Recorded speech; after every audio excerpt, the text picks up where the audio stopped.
Hello everyone, back to tuning into today's second video. We're going to have a look at the weather for the next 10 to 14 days for today's second video. So day 10 takes us to the 10th of July and we'll be able to extend out beyond that with GFS and ECM ensembles. May run to around a couple of weeks. Have a look at CFS V2 at the end of the video for the next 4 weeks. Gets us into the last stages of July now actually. I'll get time back for you in a moment. Just say back first, video sales are 6 AM UK weather forecast, and the winter 2025-26 NEO forecast has been released for channel members. If you're a channel member, make sure you check that out. You have early doors, exclusive access to that, and of course going to have its premiere on Sunday 6th of July at 2 PM. We'll have a premiere and release the NEO forecast for next winter for everyone. So that'll be an interesting afternoon, to say the least, on Sunday. But let's get back to today's video. And we're going to start off, of course, as always, with the latest wind map from earth.nullschool.net. So we've got low pressure in the North Atlantic. And we're drawing up a very warm or hot southerly flow all the way from North Africa, pushing up the western side of Europe. Central England temperature is sitting at 16.7, 2.6 degrees above the 61 to 1990 average, provisional to the 28th of June. That's not going to finish all that far from 17 degrees. I don't think they're going to quite do it, but like 16.9 is possible, and I suppose, well, will we reach 17.0? We got yesterday and today's temperature data to add on to that, of course. So, going to be touch and go. Could we do it, though? Could we have another 17 Celsius CT June? Certainly exceptionally warm June, whatever happens. These are the GFS upper air temperature and precipitation ensembles for the next couple of weeks. We're at London today. The red line is the 30-year upper air temperature average for London. And we're starting off above average, substantially so, hot at the moment. You can see the upper air temperatures coming down through the course of this week. So by weekend, actually, a little bit below average. And then from the, but only with the upper air temperatures, we'll still feel warm, of course, when the sun's out. And then from the first week into the second week of July, where we're hovering close to average, but it looks as though things might warm up again, start heating up again as we move towards mid-month. Precipitation-wise, quite a lot of dry weather to come over next week. Not completely so. There will be some showers around later in the week, and possibly a little bit more substantially so into the weekend. Overall, though, the next week, 10 days, shaping up to be reasonably dry, possibly mid-month and into the middle part of the month, a bit of a trend to more unsettled weather, but that's a long way off extended range, so best leave that alone for now, I think. Temperature anomalies for the next 5 days up to the 5th of July. Well above average for England, Wales, near north, slightly below average for Western Scotland.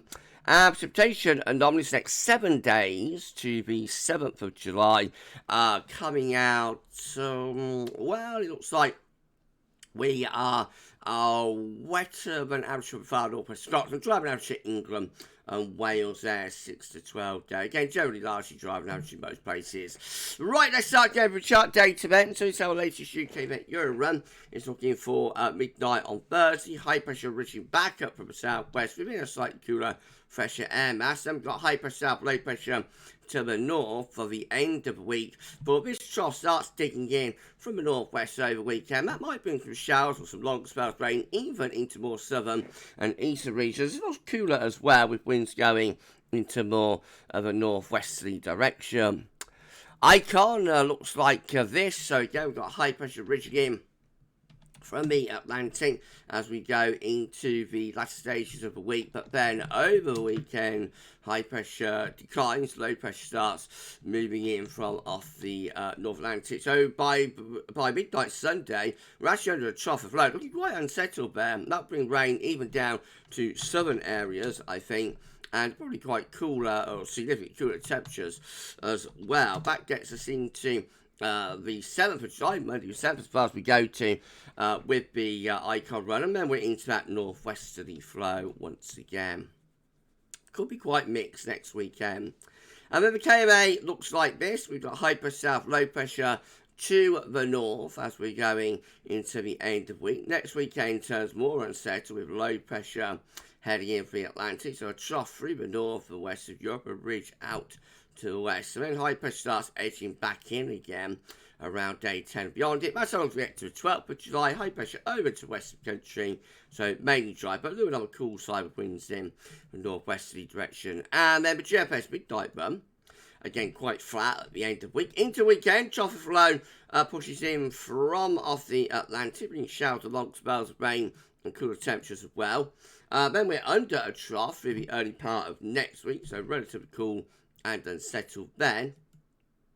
But high pressure begins to rebuild back over to the east of the country, turning drier and warmer briefly before we go back into those westerlies again. Though not really much sign of heat returning in a sustained sense through the first half of July. That actually gets us to the 16th of July, middle of the month, when we're looking rather cool and showery. But GFS sits by comparison, again, the high pressure declining into the end of the weekend. Looks rather cool and showery under that trough of low pressure. Still brings rain even into the south. Then high pressure is just out to the west of the country through the middle and last stages of next week. We're trying to form a ridge from the Azores to the Scandinavian high here in the extended. So that would be a hot pattern if it came off. It looks a little bit flimsy though, still with some energy coming in from off the Atlantic. So to be determined, but the GFS certainly having a go at setting up a sustained hot pattern there through the second week of July. If you enjoyed the video, please like, share, subscribe. Thanks so much for doing that. Why not drop a comment? Let's say what do you think about this and all of our videos and content. Don't get to tell friends back out as well as get them to subscribe too. Thanks so much everyone for doing that. GM, again, with high pressure reaching in from the Atlantic for the end of the week into the weekend. A trough of low pressure, an area of low pressure comes in from the west. Heavy showers, long spells of rain, quite cool as well. And we keep that trough over the west of Europe into the extended. That's day 10. High pressure trying to reach back in from the Azores there.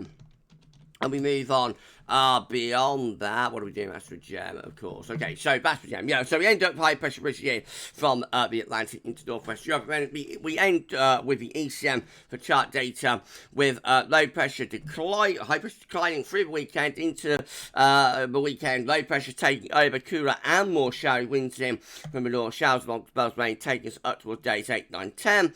High pressure reaching to the southwest, low pressure up to the north end. In the extended, keeping it quite unsettled and quite cool with the ECM as well. A hint of a dartboard there around the 13th of July. So I was shaping up for a rather cool and mixed first half to July here, somewhat unexpectedly. Wouldn't rule it out after, you know, a hot June. It's happened before, hasn't it? Hold on. So sorry, well, this is a precipitation forecast based on that ECM run from Spread.com. So the weekend see showers along spells of rain coming in from the Atlantic. Next week, further showery bursts to the south and the southwest, but at many places dry though for day 10. Meantime, the October table within the ECM ensemble today for day 10 for the Icelandic Metals gets to the 10th of July. 29 members of the ECM ensemble with high pressure just to the south-southwest, low pressure to the north, winds coming in from a westerly direction. We've got 22. High pressure again, just to the southwest, low pressure up to the north. Jet stream doing something a little bit like that. So both of them places on the cool side of jet stream, really. Obviously, this option a little bit more settled compared to that option. But neither of them are a heat wave. In 2 weeks' time, these are the options that we've got. This is the 15th of July. 24 members of the ECM ensembles with a trough to the east, a ridge out to the west, winds coming in from a west-northwesterly direction. That could be a bit cool and showery. 16 with high pressure through the north and west Europe, mostly dry and warm. And 11 with low pressure north, high pressure to the south, rather flat and westerly. Range of options, isn't there? So quite a bit of uncertainty first half of July. And the CFS V2 rounds it all off. Beats a 500 millibar. High dynamics, they break it down to week pairs. First week pair takes us from the 30th of June to 6th of July. High pressure in control. Although somewhat cooler air begin to move into that high pressure from the Atlantic. Week 2 will be the 7th to 13th of July. High pressure again over and just to the south and west of the country. Week 3 will be the 14th to the 20th of July. Trough over Scandinavia, reach down southwest, winds coming in from westerly direction, and then week 4 rounds it all off it will be the 21st, 27th of July. High pressure just out to west and northwest, and winds come in from northwesterly direction. No, a little bit cooler there, but mainly dry. That high pressure course blocking off the Atlantic. We'll see. Okay, we're done. If you enjoyed the video, please like, share, subscribe. Make sure you forward to your match. Drop a comment. Let us know what you think about this and all my videos. Guys, don't forget to friends about GavsWeatherVids. Get to subscribe too. Thanks so much, everyone, for doing that. So it's going to be a hot afternoon out there. If you're off out and about, then stay hydrated and try to keep as cool as you can. Still hot in the southeast tomorrow. Things cooling down elsewhere. By Wednesday, we should all be feeling a little bit more comfortable. So you enjoy the rest of your afternoon. Tomorrow, we're going to have the 6 a.m. UK weather forecast, and there'll be a teleporting day, of course, as always. So keep checking back to the channel for more. But for this one, that's all for now, and thanks for watching.